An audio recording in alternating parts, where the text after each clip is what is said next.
Enteral gastritis, mild डियोडिनाइटिस और internal हेमोरॉइड, ये तीनों चीजें मिलाकर के क्रॉन्स का फॉर्मेशन कर रही हैं। एप्थस अल्सर भी हैं, मुंह में छाले कभी कभी हो जाते हैं, सीने में भी भारीपन रहता है, पेट में भी भारीपन रहता है।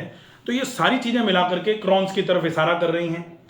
अब इसमें ये देखना पड़ेगा कि आपको ये प्रॉब्लम हुई है, लक्षण आ रहे हैं, पेट भारी है, सीने में भारीपन है, टेस्ट गड़बड़ हो रहा है, वजन कम होता जा रहा है, कमजोरी बढ़ती जा रही है, मानसिक चिड़चिड़ापन बढ़ता जा रहा है, हाँ, काम करने में मन नहीं लग रहा, एक जगह पर टिकना बड़ा मुश्किल हो जाता है, यहां बैठे हैं लगता है वहां बैठ जाए, वहां चले गए लगता है वहां क्यों नहीं चले जाए, कोई कुछ कह देगा और किसी ने सलाह दे दी तो उसका सर फोड़ने का मन करेगा कि सलाह तो हमको दो ही मत, हम तो सब कुछ करते हैं, हाँ।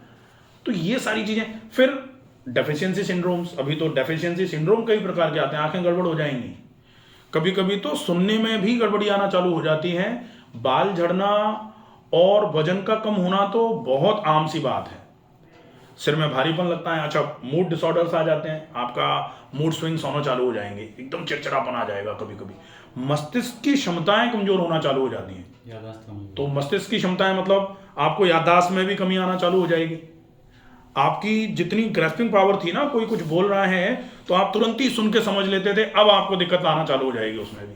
तो मस्तिष्क की क्षमताएं, और मस्तिष्क की क्षमताओं के साथ साथ शारीरिक क्षमताएं कमजोर पड़ जाएंगी, आप पहले जितना काम कर लेते थे अब नहीं कर सकते, ठीक है। तो ये सब होगा। फिर डेफिशिएंसी सिंड्रोम्स में आयरन की डेफिशिएंसी हो जाएगी, B12 की डेफिशिएंसी हो जाएगी, कैल्शियम कम हो जाएगा, आपका विटामिन डी कम हो जाएगा, और जब इतनी सारी डेफिशिएंसीज आ जाएंगी तो निश्चित ही शरीर की आंतरिक क्षमताएं कमजोर पड़ेंगी, तो इम्यूनिटी कमजोर हो जाएगी, हमेशा लगभग जुकाम सी खांसी। हाँ, और अगर इम्यूनिटी कमजोर हो गई तो एलर्जीज जो हैं वो सबसे पहले आ जाएंगी, नाक की एलर्जी, आंख की एलर्जी, त्वचा की एलर्जी, ये सारी चीजें आ जाएंगी। अब इन सारी चीजों को अगर अपने को पूरे तरीके से खत्म करना है तो इसको कैसे खत्म कर सकते हैं, अपने को ये देखना पड़ेगा। पूरी चीजें पूरे तरीके से खत्म करने के लिए जो रूटीन है, अब आप उस रूटीन को स्ट्रिक्टली समझ लो पूरा। सवेरे का रूटीन किस तरीके से रहेगा, मॉर्निंग रूटीन जिसको बोला जाता है, सवेरे से शाम तक आपको क्या क्या कैसे कैसे करना है, और इसके अलावा आपको जो एक्सरसाइजेस करनी है वो कौन सी एक्सरसाइजेस हैं, किस तरीके से करनी है। उसके अलावा आपका अपना डाइट का रूटीन सवेरे से लेकर शाम तक कैसा रहना चाहिए, नेचुरोपैथी के ट्रीटमेंट्स कौन से होने चाहिए, और जीवन शैली में परिवर्तन जो है वो कौन से आपको करके रखने हैं, और पूरा जब हो जाएगा तो उसके बाद परहेज क्या क्या रखना है। ये सब चीजें बहुत अच्छे तरीके से समझ लेना, ठीक है। अगर कोई दिक्कत लगेगी तो मुझे पूछ लेंगे, ठीक है। सवेरे जल्दी जागें, ठीक है। अब जल्दी जागें का मतलब होता है ब्रह्म मुहूर्ते उत्तिष्ठे। तो ब्रह्म मुहूर्त में उठना बाय डॉक्टर रमाकांत शर्मा, मैंने एक कंप्लीट वीडियो बना रखा है, ब्रह्म मुहूर्त किसको बोलते हैं, उठना क्यों जरूरी है और क्या क्या फायदे होते हैं उसको अपन पूरे तरीके से देख लेंगे, ठीक है। तो ब्रह्म मुहूर्त में जागें, और जागते ही उठ करके सादा पानी पीना है 3 गिलास, इसको बोला जाता है ऊषा पान।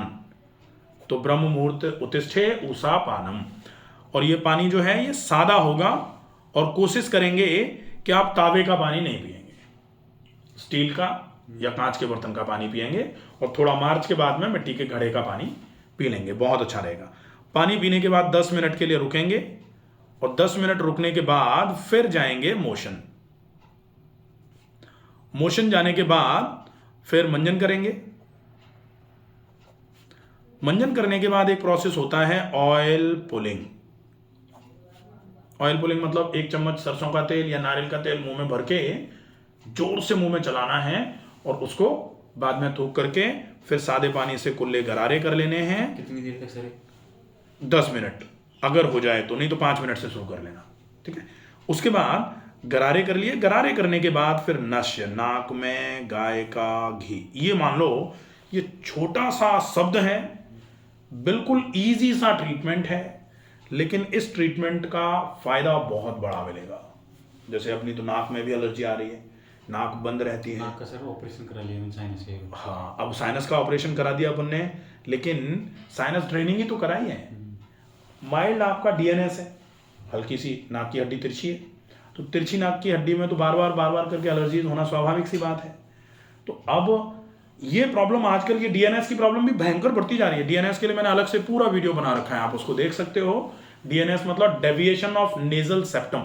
नेजल सेप्टम जो है, इंटरनेजल सेप्टम जिसको बोला जाता है, वो डेविएट हो जाता है इधर लेफ्ट की तरफ और राइट की तरफ। तो वो जब डेविएट होगा तो एक तरफ तो नाक बिल्कुल बाहर से बंद लगेगी, अंदर खुली हुई है, और एक तरफ बाहर से तो खुली हुई है, अंदर जाके बिल्कुल बंद हो गई। तो अब बंद होगी तो रगड़ते हुए सांस जाएगी, नाक की मेम्ब्रेन बार बार सूजेगी, तो आपको बार बार करके नाक में फ्रिक्शन से हवा अंदर की तरफ जाना चालू हो जाएगी, जो आपकी नाक पे इरिटेशन करेगा, और इरिटेशन की वजह से इन्फ्लेमेशन हो जाएगा। बार बार करके इन्फ्लेमेशन होते हुए राइनाइटिस होगी, राइनाइटिस होते होते साइनसाइटिस हो जाएगी, प्रॉब्लम रहेगी। तो डीएनएस को किस तरीके से ट्रीट कर सकते हैं, पूरा वीडियो आप उसको देख सकते हैं, ठीक है। नश्य करने के बाद फिर आप लेंगे आंवला और मिश्री। अब यहां आंवला और मिश्री आपके लिए थोड़ी प्रॉब्लम इसलिए कर सकता है कि आंवला भी ठंडा, मिश्री भी ठंडी, और आपको साइनस की प्रॉब्लम है, तो ठंडी चीजें साइनस में अवॉइड करी जानी चाहिए। दही, छाछ, आंवला, मिश्री, बाकी और भी ठंडी जितनी भी तासीर की चीजें होती हैं। लेकिन अभी इस आंवला मिश्री को अपन लेंगे, और अगर ठंडक बढ़ती है तो उसको बाकी किसी चीज से कोप अप करेंगे। जैसे आप सफेदे की भाप ले लेना, गर्म पानी से गरारे कर लेना, नश्य दिन में 2 बार की जगह 3 बार 4 बार कर देना, तो उससे ये आंवला मिश्री का जो नुकसान है ये आपको नहीं होगा। तो वो चीजें आपकी चलती रहेंगी, फायदा रहेगा। इसके बाद अब आपको करना है व्यायाम। अब व्यायाम में सबसे पहला काम जो है वो है टहलना। तो टहलने में भी अपने को ये ध्यान रखना पड़ेगा कि टहलना मतलब हाउ टू वॉक। टहल करके फायदा लेना एक अलग बात होती है, और टहल करके टाइम को वेस्ट करना एक अलग बात है। तो टाइम का वेस्टेज करना है तो अपन कैसे भी टहल लो, लेकिन टहल के फायदा लेना चाहते हो तो करेक्ट वे ऑफ वॉकिंग का फॉलो अप करना पड़ेगा। एक अलग से पूरा वीडियो बना हुआ है, उसको अपन देखेंगे, समझेंगे कि हाउ टू वॉक, और उस हिसाब से चलेंगे। उसके बाद में फिर अपन टहलने के बाद फिर एक आसन होता है राजा रानी। ये पेट के रोगों के लिए बहुत अच्छा आसन है। हाथों की चाल को बढ़ाने का काम करता है, आमाशय आंत की शिथिलता को खत्म करने का काम करता है। बहुत अच्छे तरीके से इफेक्टिव है ये आसन, इसका रेगुलर यूज करो, ठीक है। इसके बाद अनुलोम विलोम प्राणायाम, और अनुलोम विलोम के बाद में डीप ब्रीदिंग, इसका अभ्यास बहुत फ्रिक्वेंटली बहुत अच्छे तरीके से करेंगे। और अनुलोम विलोम और डीप ब्रीदिंग बहुत स्लो पैटर्न करेंगे, आराम आराम से। कई लोग कहते हैं कि सांस भरने छोड़ने की क्रिया हम करते हैं तो हमारा सिर भारी होना चालू हो जाता है, तो उसको बहुत धीरे धीरे करेंगे तो नुकसान नहीं होगा। तेज कर दोगे डेफिनेटली प्रॉब्लम करेगा, ठीक है। ये कर लिया आपने। इसके बाद में शवासन करके व्यायाम पूरा कर दिया। ये सवेरे का व्यायाम हो गया। शाम के समय टहलना और प्राणायाम। तो शाम के समय अपने को 40 मिनट का टाइम नहीं है, अपन 20 मिनट टहल लेंगे, 30 मिनट टहल लेंगे। प्राणायाम 5 मिनट अनुलोम विलोम और 50 बार डीप ब्रीदिंग कर लेंगे। आधा कर दिया सवेरे का, हो गया अपना काम, लगभग 40 मिनट में पूरा हो गया, ठीक है। इसको करने के बाद अब बारी आती है आपकी कि आप डाइट में क्या क्या फॉलो करोगे। सवेरे से लेके शाम तक आपको खाने पीने में क्या क्या किस तरीके से लेना है। तो सबसे पहले तो पूरे दिन में 10 से 12 ग्लास पानी पिएंगे, ठीक है। अब ये पानी जो है ये एक एक ग्लास करके पिया जाएगा, इस बात का विशेष ध्यान रखना है, ठीक है। व्यायाम के बाद आप रात को भीगे हुए मुनक्के 7 ले लेंगे, अंजीर 1 और खजूर 2। ये रात को भिगो के सवेरे सवेरे खाएंगे और इसका पूरा पानी पी लेंगे। सारों को एक साथ ही भेज दे, सारों को एक साथ भेज दो, कोई दिक्कत नहीं है। फिर 8 बजे के आसपास आप एक एप्पल खा लो या एक अनार खा लो, बहुत चबा करके खाएंगे, ठीक है। फिर 9 साढ़े 9 बजे के आसपास अपने को वेजिटेबल दलिया या फिर वेजिटेबल खिचड़ी खानी है, ठीक है। 12 बजे खाने में बहुत मोटे आटे की ज्वार की रोटी, सब्जी की मात्रा बहुत ज्यादा, और 1 गिलास छाछ का उपयोग करेंगे, ठीक है। रोटी ज्वार के अलावा और कोई नहीं कर सकती? ज्वार के अलावा रोटी चलने को तो वैसे थोड़ी बहुत कभी कभार मक्के की चल सकती है, लेकिन मक्का थोड़ा भारी होता है पचने में। बाजरा गर्म होता है, जौ थोड़ा मिलाया जा सकता है ज्वार के साथ में। गेहूं को थोड़ा अवॉइड कर दोगे तो चीज़ें ठीक रहेंगी। तो गेहूं लंबे समय तक उपयोग में लेने वाली चीज़ है नहीं, लेकिन फिर भी कोशिश ये करो कि अगर कभी बहुत ऐसा लगे कि नहीं हम तो गेहूं ही खाएंगे, तो फिर अपन गेहूं का उपयोग कर भी सकते हैं, कोई ऐसी खास बात नहीं है। लेकिन बहुत मोटे आटे की रोटी होनी चाहिए फिर, तो वो आपका हो जाएगा। ठीक है, अब इसके बाद कोशिश ये करनी है कि आप अपने सवेरे और शाम के डाइट के बीच में 2 बार जूस लेंगे। एक बार तो ले लो आप नारियल का पानी अगर पॉसिबल हो जाए तो, और एक बार ले लो सौंफ का पानी। ठीक है, इससे पाचन तंत्र पर भारीपन नहीं आएगा, पाचन तंत्र थोड़ा हल्का बना रहेगा। सौंफ को भिगो कर उसका पानी भिगो कर ले सकते हैं, सौंफ का पाउडर बना के रख लो। अगर रोज भिगो के मिक्सी में कौन ग्राइंड करे तो आप सौंफ का पाउडर बना के रख लो। 1 चम्मच सौंफ का पाउडर लिया, पानी में घोला, पी लिया। ठीक है, इसके बाद शाम का भोजन जो है, अगर आपको अच्छी भूख लग रही है तो ज्वार की रोटी, और अगर आपको भूख नहीं लग रही है तो वेजिटेबल दलिया या खिचड़ी। ठीक है, रात को सोने के पहले अपन पेट अच्छे तरीके से साफ होता रहे, कमजोरी नहीं आए, इसके लिए थोड़ा सा एसजीपीटी भी बढ़ा हुआ आ रहा है, हल्का सा लिवर पर लोड आ रहा है, तो एक सिरप आती है एमली केयर DS। ये सिरप ठीक है, अच्छी है, तो इसको अपन 10 ml के आसपास 40 ml पानी के साथ या 30 ml पानी के साथ में ले लेंगे। ठीक है, ये हो गया, ये डाइट का हो गया सवेरे से शाम तक का। सोते समय लेना है, सोते समय लेना है। अब नेचुरोपैथी ट्रीटमेंट, नेचुरोपैथी ट्रीटमेंट में 2 ट्रीटमेंट करने हैं। एक तो पेट पर ठंडे पानी का गीला कपड़ा। ठीक है, ठंडे पानी का गीला कपड़ा, अभी अपन गर्म नहीं करेंगे, तो ठंडे पानी का गीला कपड़ा कितनी देर, 20-20 मिनट के लिए दिन में 2 बार, मॉर्निंग और इवनिंग। ठीक है, एक रोज रात को सोने के पहले 10 मिनट के लिए गुनगुने पानी में पैर और नाक में गाय का घी। ये हो गया।